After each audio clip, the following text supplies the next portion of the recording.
আজকে টুম্পা বোন তোমার জন্মদিন, প্রথমে জানাই অন্তরের থেকে শুভ জন্মদিন। অনেক অনেক ভালো থাকো, অনেক উপরে যাও।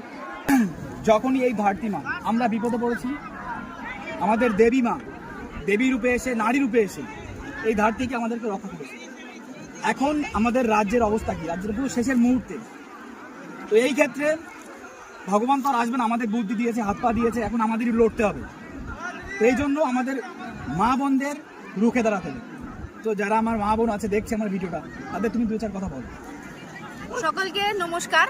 প্রথমেই বলবো একটা কথা মাথায় রাখবেন, কথায় আছে কাটা দিয়ে কিন্তু কাটা তুলতে হয়।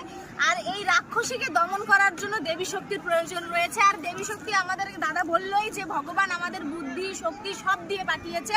এবারের লড়াইটা আমাদেরকেই লড়তে হবে, আমাদেরকেই জিততে হবে। তাই আমি বলতে চাই আমাদের বাংলার প্রত্যেক ঘরে ঘরে যত মা বোন রয়েছে, এই যে বাংলার বুকে অনাচার হচ্ছে, এই যে বাংলায় মানে নারীদের ওপর যে নির্যাতন হচ্ছে, এর জন্য বাংলায় পরিবর্তন দরকার। প্রত্যেক মেয়েরা, প্রত্যেক মায়েরা, বোনেরা রুখে দাঁড়াক দেবী শক্তির মতন, তাহলে পরেই সম্ভব, তাহলেই পরিবর্তন হবে, পরিবর্তন অবশ্যম্ভাবী।